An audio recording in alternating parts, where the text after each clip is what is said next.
ভালো করে বুঝে নিন। কিছু কিছু পরিবারে পৈতেটা একটা অনুষ্ঠানে দাঁড়িয়ে গেছে, যে পৈতে হলো, ছেলের পৈতে দিলাম আর 100 লোক খাইয়ে দিলাম, ওইখানেই সব শেষ।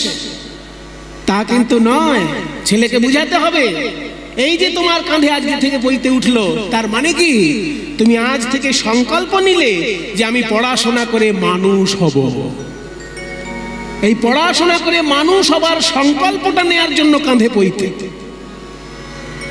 পড়াশোনা করে মানুষ হবার জন্য সংকল্প নেওয়ার জন্য পৈতে। এই পৈতেতে কয়টি সুতো থাকে? 9টি সুতো থাকে। কেন? ওই 9টি গুণাবলী যেন আমার ভিতরে অর্জন করা হয়। সম, দম, তপ, এগুলো সব পাবেন শ্রীমদ্ ভগবদ গীতায়। আপনারা খুলবেন 18 নম্বর অধ্যায় পাবেন, সেখানে দেখবেন এই শ্লোকটা আছে যে 9টি সুতোর 9টি গুণ কি কি?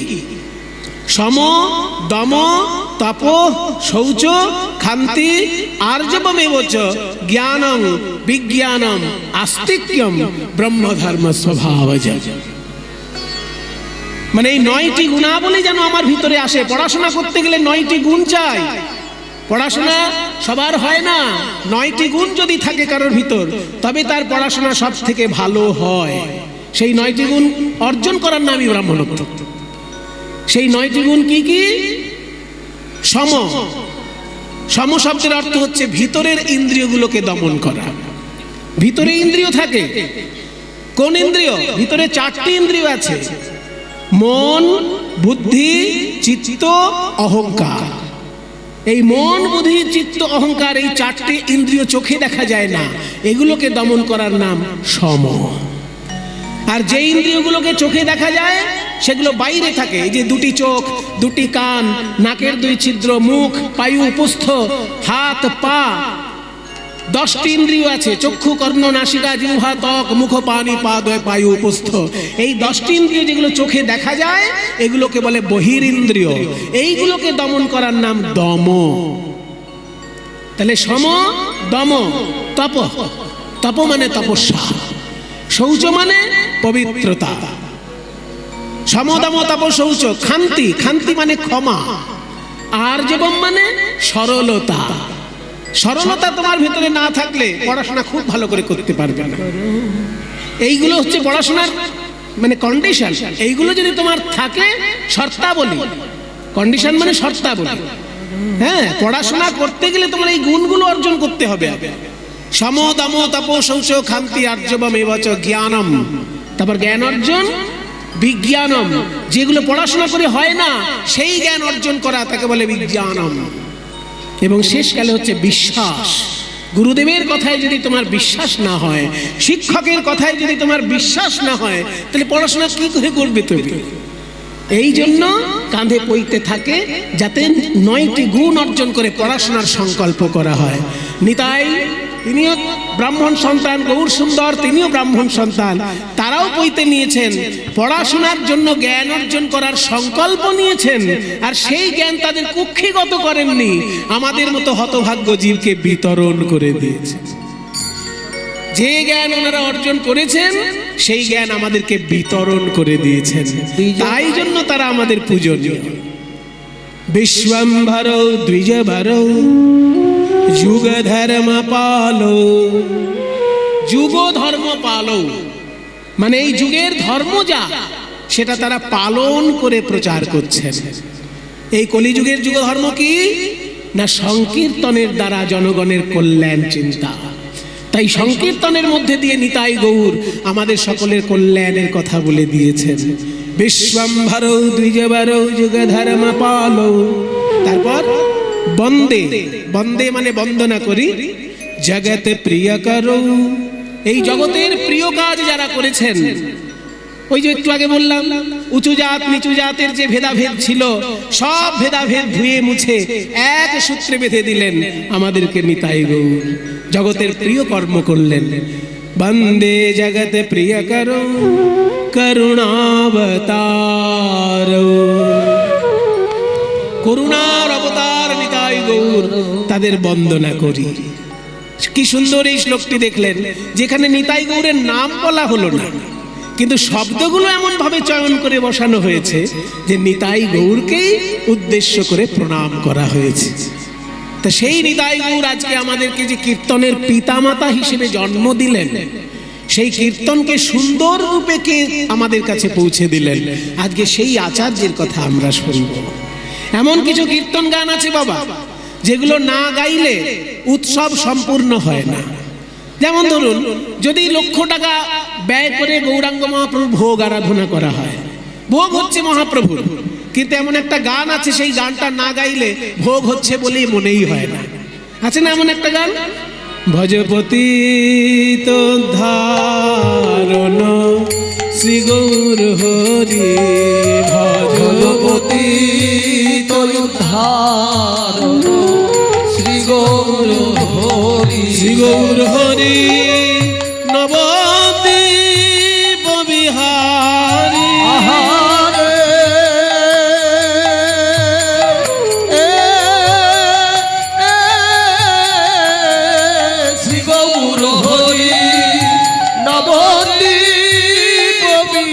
গৌর হরি নবদ্বীপ বিহারী, নবদ্বীপ বিহারী, নবদ্বীপ বিহারী। হরে দীন দয়াময় হিতকারী, হরে হরে দীন দয়াময় হিতকারী, ভজপতি ধারণ শ্রী গৌর হরি। শুনো শুনো মহাপ্রভু কর অবধান। আমি গানটা গাইব না, শুধু ধরিয়ে দিলাম আপনাদের। এই গানটা যদি না গাওয়া হয়, বলুন মহাপ্রভুর ভোগ হচ্ছে বলে মনে হবে? যত টাকাই খরচা করা হবে, এই গানটা যতক্ষণ না হচ্ছে মহাপ্রভুর ভোগ হচ্ছে বলে মনে হবে না। তাহলে কে সেই আচার্য যিনি এত সুন্দর গান আমাদেরকে উপহার দিলেন, যা না গাইলে মহাপ্রভুর ভোগ বলেই মনে হবে না? আরো একটি গান আছে বাবা, যে গানটি না গাইলে উৎসব শেষ হচ্ছে বলে মনে হবে না। আপনি অনেক বড় উৎসব করলেন, কিন্তু শেষকালে সেই গানটা না গাইলে উৎসব শেষ হচ্ছে বলে মনে হবে না। সেটাও তার রচনা, দেখুন মনে পড়ে যাবে আপনাদের। হরি হরায় নম কৃষ্ণ যাদবায় নম, হরি হরায় নম কৃষ্ণ যাদবায় নম, গোপাল গোবিন্দ রাম যাদবায়। আচ্ছা আচ্ছা, ভুল হয়ে যাচ্ছে। দেখলেন আপনারা কত অনুরাগী, কীর্তন অনুরাগী মানুষ আমাকে ধরিয়ে দিলেন। ঠিক এই যে হরায় নম কৃষ্ণ গানটা, এটা না গাইলে উৎসব শেষ হচ্ছে বলে মনে হয়? হরায় নম কৃষ্ণ যাদবায় নম, তারপর যাদবায় গোপাল গোবিন্দ, হ্যাঁ মাধব, আচ্ছা যাদবায় মাধব, কিছু মনে করবেন না, হয়ে যায়, ভুল হয়ে যায়। কিন্তু আমি ভুল করিনি, এর ভেতরে একটা ইতিহাস আছে, সেটা সবার জানা দরকার। এই যাদবায় মাধবায় কেশবায় নম এই লাইনটা ছিল না, এই মাঝখানে লাইনটা কে আনলো সেটাই গবেষণার বিষয় আজকে। মূল কীর্তনটা চৈতন্য মহাপ্রভুর রচনা, মূল কীর্তন যেটা সেটা চৈতন্য মহাপ্রভুর রচনা। দেখবেন চৈতন্য ভাগবতে পাবেন, হরয়ে নম কৃষ্ণ যাদবায় নম, গোপাল গোবিন্দ রাম শ্রী মধুসূদন প্রভু কীর্তন কহিনু এই তোমা সবাকারে, স্ত্রী পুত্র বাপে মিলি করো গিয়া ঘরে। মহাপ্রভু বলেছেন এটা, যে বাড়িতে গিয়ে তোমরা স্ত্রী পুত্র বাপে মিলি করো গিয়া ঘরে। কি কীর্তন না? হরয়ে নম কৃষ্ণ যাদবায় নম, গোপাল গোবিন্দ রাম শ্রী মধুসূদন। এটা মহাপ্রভুর রচনা। তাহলে মাঝখানে যাদবায় মাধবায়টা কে নিয়ে আসলো? যিনি নিয়ে এসছেন তাকে নিয়েই আজকে আমরা গান গাইব। কে সেই বৈষ্ণবাচার্য যিনি মহাপ্রভুর কীর্তনের মধ্যেও সংযোজন করে কীর্তনটাকে আরো পরিপূর্ণ করে তুললেন? এই কীর্তনটার নাম কি জানেন? এই যে হরয়ে নম কৃষ্ণ, এই গানটার একটা নাম আছে। এই গান যে বইতে লেখা থাকে দেখবেন মাথায় লেখা আছে নাম সংকীর্তন পূর্ণ। দেখবেন লেখা আছে নাম সংকীর্তন পূর্ণ, মানে চৈতন্যদেব যে নাম সংকীর্তন লিখেছিলেন আমি সেটাকে আরো পরিপূর্ণ করে তুললাম। চৈতন্যদেব লিখেছিলেন হরয়ে নম কৃষ্ণ যাদবায় নম, গোপাল গোবিন্দ রাম শ্রী মধুসূদন। আর এটা পূর্ণ করা হলো কিভাবে না, হরয়ে নম কৃষ্ণ যাদবায় নম, যাদবায় মাধবায় কেশবায় নম, গোপাল গোবিন্দ রাম শ্রী মধুসূদন গিরিধারী গোপীনাথ মদন মোহন। আজকে আমরা সেই আচার্যের কথা শুনবো যিনি মহাপ্রভুর কীর্তনকেও পরিপূর্ণ করে তুললেন। চলো একটু রাগ একটু আগে গেয়ে নি, কারণ যে দাদা আমাদেরকে ডেকেছেন সুজিত বাবু বলেছেন আমরা একটু রাগ একটা শুনবো আগে। না একটা রাগ বাজাও, কাফি রাগ, একটু কাফি রাগে গাইতে ইচ্ছে হচ্ছে আজকে। সারে গা রে গা মামা পা নিদা পদা মা পা গা রে সারে নি সারে গা মামা পা। যमुना के तीर चलो मन, যमुना के तीर चलो मन, যमुना के तीर। नाचे कन्हैया नाचे कन्हैया,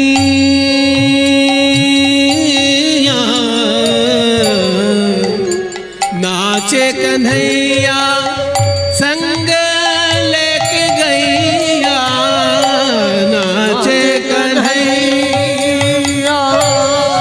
संग लेके गैया। कुंडल झलकत हीर, कुंडल झलत हीर, कुंडल झलकत हीर, कुंडल झलकत हीर, हीर रे যमुना के तीर तीर तीर चलो যमुना के तीर चलो যमुना के तीर। सा सा सा रे रे रे गा गा गा मा मा मा पा, मा धा धा पा नी नि धा सा सा नि धा प म ग रे।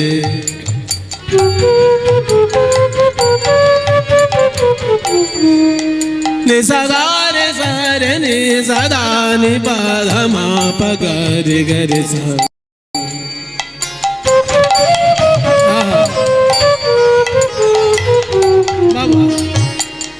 নিসা গা রে সা রে নি সা ধা, দেখুন কি সুন্দর স্বরগুলো একদম সুরে সুরে যাচ্ছে। নি নি নি সা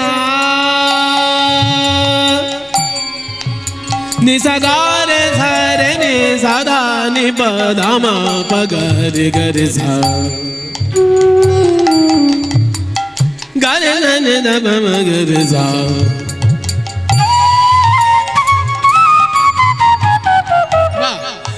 गा रे ध नि ध प म ग रे धा,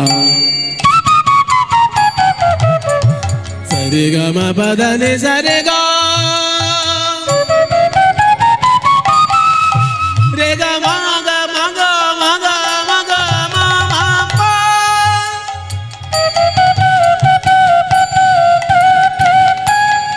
म प ध म प ग रे, गा रे ध नि ध प म ग रे धा। যमुना के तीर तीर तीर तीर चलो मन, যमुना के तीर तीर तीर तीर चलो मन, যमुना के तीर। যমুনার তীরে যাবেন বলে মহাপ্রভু বেরিয়েছেন, কিন্তু বৃন্দাবন যাবার উদ্দেশ্যে যখন তিনি এসেছিলেন মালদা জেলায়, সনাতন গোস্বামীর কথায় তিনি মালদা থেকে আবার ফিরে গেছিলেন পুরীধামে, পরবর্তীকালে সেখান থেকে বৃন্দাবনে গিয়েছিলেন গৌরহরি। তো যে সময় মালদায় এসেছিলেন মহাপ্রভু, সেই সময় পদ্মা নদীর তীরে মহাপ্রভু ভক্তদের সঙ্গে কীর্তন গান গাইছিলেন। পদ্মা নদীর তীরে আমার শ্রী গৌরাঙ্গ রায়, পদ্মা নদীর তীরে আমার শ্রী গৌরাঙ্গ আহা রায়। পদ্মা নদীর তীরে, ওই তো পদ্মা নদীর তীরে আমার শ্রী গৌরাঙ্গ রায়। ওই পদ্মা নদীর তীরে আমার শ্রী গৌরাঙ্গ রায়। ভক্তগণ সঙ্গে করি হরি গুণগান, ভক্তগণ সঙ্গে করি হরি গুণ গান। হরি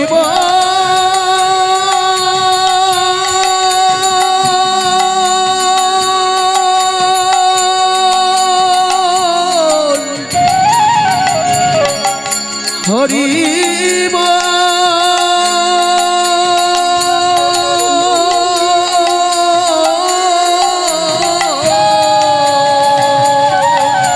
ভক্তগণ সঙ্গে করি হরি গুণ গান। ভক্তগণ সঙ্গে করি হরি গুণগান। হরিনাম সংকীর্তন জমে উঠেছে পদ্মা নদীর তীরে। হঠাৎ মহাপ্রভু একটা অচেনা নামে উচ্চ ঈশ্বরে ডাকতে লাগলেন, নরু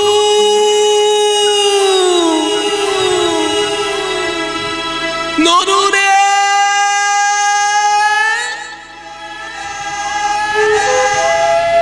নরু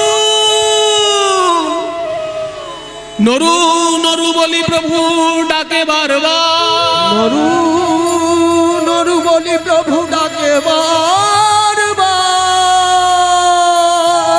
ডাকিতে ডাকিতে বহে প্রেম অশ্রুধারা, ডাকিতে ডাকিতে বহে প্রেম অশ্রুধারা। ও কৃষ্ণদা, ও রাজদীপ, ও বিশু, এই নতুন নামে মহাপ্রভু কাকে ডাকছেন?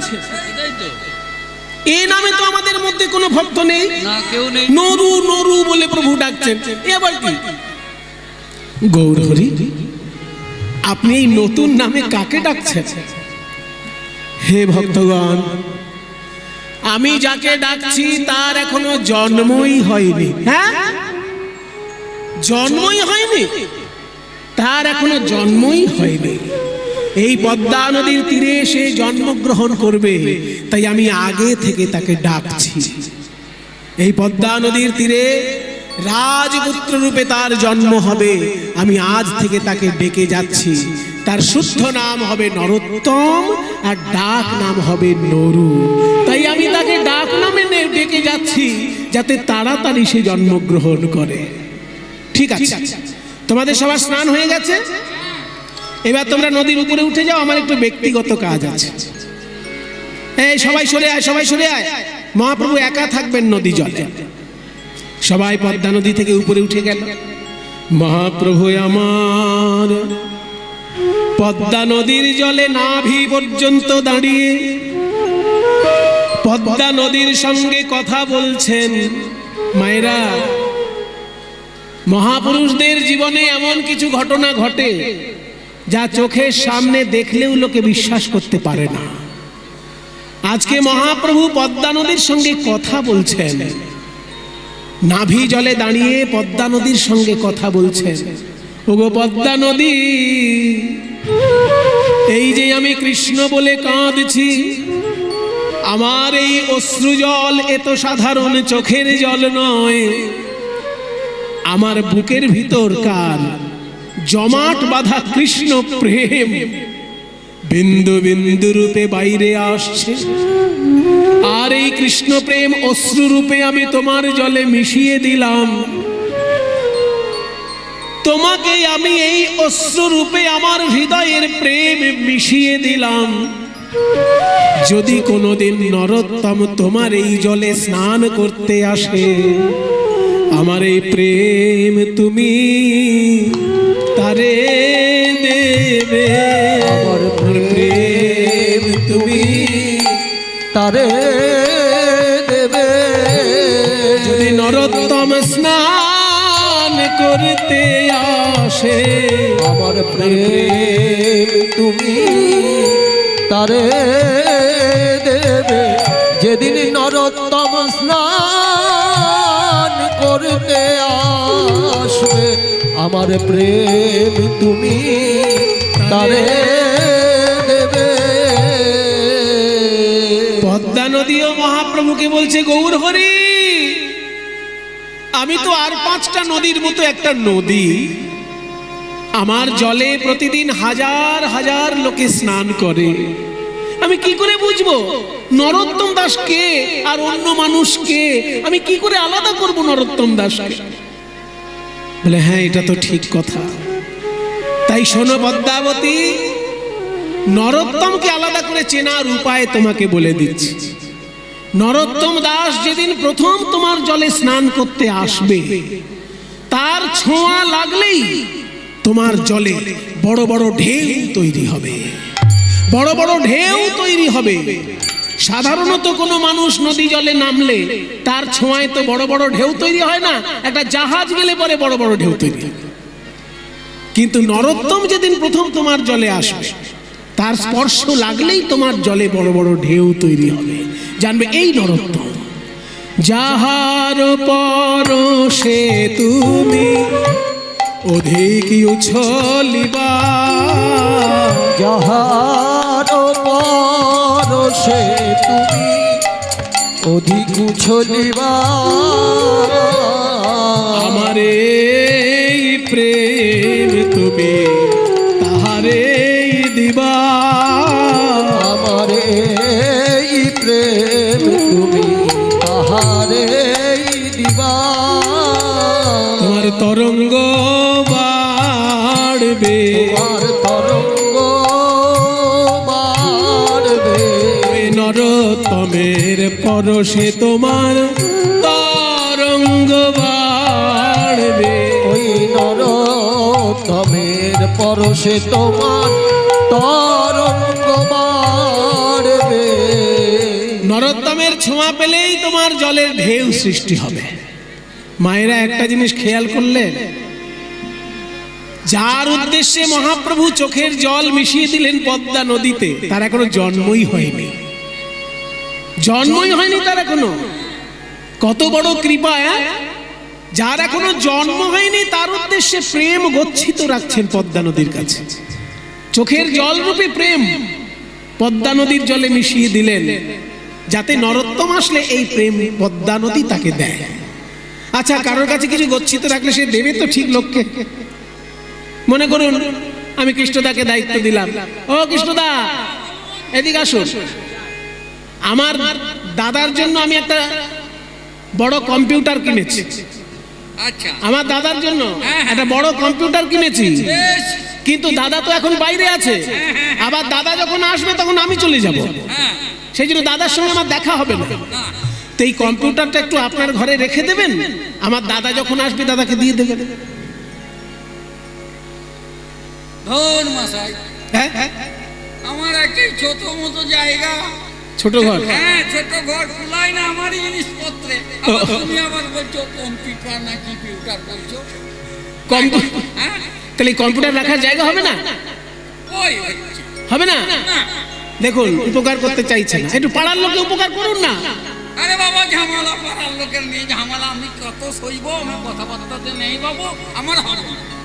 এবার দেখুন, আপনারা দেখুন, ও কৃষ্ণদা, হ্যাঁ, বলুন, যতদিন দাদা না আসছে, হ্যাঁ, আমার দাদা যতদিন না আসবে, হ্যাঁ, ততদিন না হয় কম্পিউটারটা আপনি কারেন্টের তার আর ওই ইন্টারনেট কানেকশন জুড়ে দিয়ে নায়ক নায়িকার নাচ গান দেখে নেবেন একটু।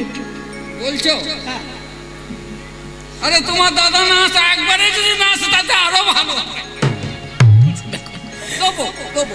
রাখতে দেবে তো? হ্যাঁ, হ্যাঁ, দেবো। তো দেখুন, একটু আগেই রাখতে চাইছিল না, এবার যখনই বললাম যে আপনি ইন্টারনেট কানেকশন জুড়ে নিয়ে নায়ক নায়িকার নাচ দেখবেন, অমনি মনের আনন্দে বলছে হ্যাঁ রেখে যাও, দাদাকে দিয়ে দেবো। তার মানে কি, মানুষ তখনই উপকার করতে চায় যখন সেই উপকারের সঙ্গে নিজের স্বার্থ জড়িয়ে থাকে। পদ্মা নদী মনে মনে ভাবছে, কবে নরোত্তম জলে স্নান করতে আসবে তা জানি না, নরোত্তমের এখনো জন্মই হয় নাই, কিন্তু যতদিন নরোত্তম না আসছে ততদিন আমি গৌর প্রেম ধনে ধনী হলাম, প্রেম ধনে ধনী হলাম, আমার নদী জনম ধন্য হলো, প্রেম ধনে ধনী হলাম, আমার নদী জনম ধন্য হলো, এই গৌর প্রেম লাভ করে নদী জনম ধন্য হলো, গৌর